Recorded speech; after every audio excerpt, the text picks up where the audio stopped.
మరణం ఉండకూడదని అడిగాడు. అది కుదరదయ్యా, పుట్టిన ప్రతి ప్రాణి మరణించవలసిందే ఏదో ఒక రోజున. అది కాదు, ఇంకా ఏదైనా వేరేగా అడిగంటే వీడు అతి తెలివిగా మూషికాసురుడు తల్లి గర్భము నుండి పుట్టినటువంటి ఏ వ్యక్తి చేత నాకు మరణం ఉండకూడదు. ఒకటే, ఒకే శరీరం 2 జన్మలు ఎత్తిన వ్యక్తి అయితేనే నన్ను చంపాలి. 2. మూడవది, ఒకే శరీరం 2 రూపాలుగా ఉన్నటువంటి వ్యక్తి అయితేనే నన్ను చంపాలి. ఇక సామాన్య మామూలు మానవుడు ఎవడో, దేవదానవ గరుడు గంధర్వ కిన్నెర కింపురుష యక్ష రాక్షసులు ఎవడో నన్ను చంపకూడదు.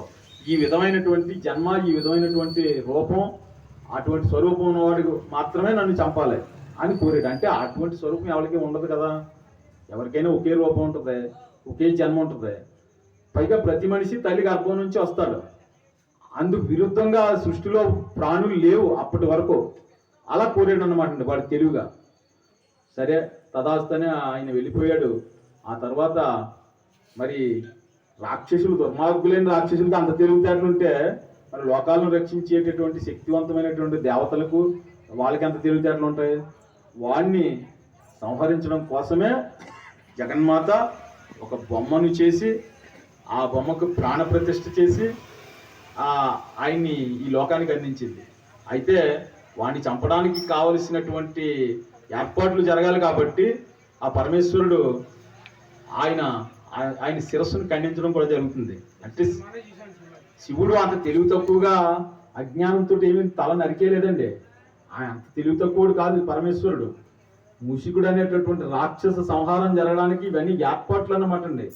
కారణజన్ముడు గణపతి. అందుచేత ఆయన శిరస్సును ఖండించేయడం, ఆ తర్వాత మళ్ళీ ఆ ఏనుగు శిరస్సును తెచ్చి ప్రతిష్ఠ చేయడం. అప్పుడు దేవతలు, సమస్త ఋషులు, బ్రహ్మర్షులు అందరూ కూడా తమ తమ శక్తులన్నింటినీ కూడా ఆ గణపతికి దారపోసి ఆయన్ని బలోపేతం చేసి ఆయన్ని ఒక గొప్ప శక్తివంతుడిగా తయారు చేయడం జరుగుతుందన్నమాట అండి. ఇక్కడ మన యువకులందరూ కూడా తెలుసుకోవాల్సిన విషయం ఏంటంటే, గణపతి ఈ విధమైన ఏనుగు రూపం ఉండడానికి ఇది కారణం. కానీ ఏనుగు రూపం ఉన్నటువంటి గణపతికి మాత్రమే లోకంలో తొలి పూజలు అందుతున్నాయి. మరి శ్రీరామచంద్రుడు, శ్రీకృష్ణ పరమాత్మ వీళ్ళంతా చాలా అందంగా ఉంటారు. కుమారస్వామి వీళ్ళందరూ కూడా. శ్రీరామచంద్రుడు ఎంత అందంగా ఉంటాడంటే, ఆజానుబాహుడు, అరవింద నేత్రుడు, పుంసాం మోహన రూపాయ, పురుషులు సైతము మోహించేటటువంటి జగన్మోహన సౌందర్యము రామచంద్రమూర్తి సొంతం. కానీ ఆయనకి ఆది పూజ్యత అనే అర్హత లేదు. శ్రీకృష్ణ పరమాత్మ అధరం మధురం, నామం మధురం, హృదయం మధురం, రూపం మధురం, మధురాధిపతే రకిలం మధురం. మధుర మనోహరం అనే స్వరూపం శ్రీకృష్ణ పరమాత్మది. ఆయనకి కూడా ఆది పూజ్యత అనే అర్హత రాలేదు, కానీ ఈయనకే వచ్చింది. ఈయన రూపం అంత సుందరంగా లేకపోయినా, అంత ఆజానుబాహుడు కాకపోయినా ఈయనకి ఎందుకు వచ్చింది అంటే, ఇక్కడ మన కుర్రోళ్ళందరూ కూడా చక్కగా తెలుసుకోవాల్సిన విషయం ఒకటి ఉంది. ఆయన గణాధిపత్యం కోసం పోటీ జరిగింది ఒకప్పుడు. ప్రమద గణాలకు అధిపతి ఎవరో వాళ్ళకే లోకంలో ప్రథమ పూజ వస్తుంది. ఆ ప్రమద గణాధిపత్యం కోసం అటు కుమారస్వామి, ఇటు గణపతి స్వామి ఇద్దరు కూడా పోటీ పడ్డారు. పడితే ఆయనకు మయూర వాహనం ఉంది, రివ్వుని ఎగిరిపోయాడు. పోటీకి అర్హత ఏమిటంటే భూప్రదక్షిణం చేసి రావాలి, ఎవరు ముందు వస్తే వాళ్ళు ప్రమద గణాధిపతి అని పెద్దల నిర్ణయం. దాన్ని శిరసావహించాడు. ఆయన వెళ్ళిపోయాడు మయూర వాహనం మీద. ఈయన బుద్ధిని ఉపయోగించాడు. బుద్ధిని ఉపయోగించి తల్లిదండ్రులకే ప్రదక్షిణ చేసి ఈయన విజేతగా నిలిచాడు. ఆయన అడిగాడు కుమారస్వామి, అది ఎలా కుదురుతుందని. తల్లిదండ్రుల్లో, పార్వతీ పరమేశ్వరుల్లో సమస్త లోకాలు, సమస్త క్షేత్రాలు, సమస్త తీర్థాలు కూడా వాళ్ళలో ఉన్నాయి కాబట్టి వాళ్ళకి ప్రదక్షిణ చేస్తే నేను భూ ప్రదక్షిణ చేసినట్టే అని ఆయన చెప్పడం, దాన్ని పెద్దలు ఆమోదించడం కూడా జరుగుతుంది. ఇక్కడ మన కుర్రోళ్ళకి ఒక సందేహం వస్తుంది.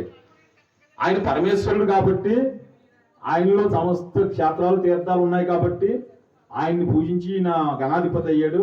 మరి మా తల్లిదండ్రులు అంత శక్తివంతులు కాదు కదా అని మీకు అనుమానం రావచ్చు. మా తండ్రి అంత గొప్పవాడు కదా, శివుడు అంత గొప్పవాడు కాదు కదా అని అనుకుంటారు. కానీ ప్రతి వ్యక్తికి కూడా తండ్రి పరమేశ్వర స్వరూపుడే. ఇంక అందులో ఎటువంటి సందేహం లేదు. ఇది మన సనాతన ధర్మం మనకు చెప్తున్నటువంటి గొప్ప సందేశం. మన తండ్రి మన కోసం ఎంత త్యాగమైనా చేస్తాడు, ఎంత కష్టమైనా పడతాడో, ఎన్ని ఇబ్బందులు వచ్చినా, అప్పులు చేసినా, జప్పులు చేసినా ఆయన మనసులోనే దిగమింగుకుని, మనసులోనే బాధపడి పిల్లల యొక్క అభ్యున్నతి కోసం, పిల్లల శ్రేయస్సు కోసం, పిల్లల యొక్క క్షేమం కోసం, పిల్లల భవిష్యత్తు కోసం ఎన్ని అవమానాలైనా ఎన్ని బాధలైనా తట్టుకుని ఆ పైకి నవ్వుతూ వాళ్ళకి మార్గదర్శనం చేస్తాడు. సమాజంలో ఎలా బ్రతకాలి, అధికారుల దగ్గరికి వెళ్ళినప్పుడు ఎలా మాట్లాడాలి, ప్రజాప్రతినిధుల దగ్గరికి వెళ్ళినప్పుడు ఎలా మాట్లాడాలి, బంధువుల దగ్గరికి వెళ్ళినప్పుడు ఎలా ప్రవర్తించాలి, ఇవన్నీ కూడా తండ్రి చెప్పినట్టుగా ఈ ప్రపంచంలో ఎవరు చెప్పడు. అందుచేత తండ్రి భగవత్ స్వరూపుడు, పరమేశ్వర స్వరూపుడు. అటువంటి తండ్రి తన బిడ్డ యొక్క అభ్యున్నతి కోసమే మంచి మార్గ నిర్దేశం చేస్తారు. కాబట్టి తల్లిదండ్రులు అడుగు జాడల్లో ఎవరైతే నడుస్తారో వాళ్ళు గణపతి తల్లిదండ్రులను పూజించి లోకం చేత ఎలాగైతే పూజించబడుతున్నారో, తల్లిదండ్రులను పూజించినటువంటి తల్లిదండ్రులను గౌరవించినటువంటి కుర్రాళ్ళు సమాజంలో కూడా గౌరవించబడతారు. ఇందులో ఎటువంటి సందేహం కూడా లేదు. తల్లిదండ్రుల యొక్క మార్గదర్శకత్వం నడిచిన ప్రతి కుర్రాడు జీవితంలో ఉత్తమ విద్యార్థిగా, ఉత్తమ యువకుడిగా, ఉత్తమ పౌరుడిగా, ఉత్తమ భర్తగా, ఉత్తమ తండ్రిగా కూడా తర్వాత భవిష్యత్ తరాల్లో అవతరిస్తాడు. అంచేత ఆ గణపతిని మనం స్ఫూర్తిగా తీసుకొని మన తల్లిదండ్రుల యొక్క మార్గదర్శకత్వంలో మనం నడవాలి అనేటటువంటిది ఆయన యొక్క చరిత్ర నుంచి మనం నేర్చుకోవాల్సినటువంటి పాఠం. ఆ విధంగా ఆ గణపతి ఆవిర్భవించినటువంటి ఈ సందర్భంగా మనం గ్రామాల్లో ఎంతో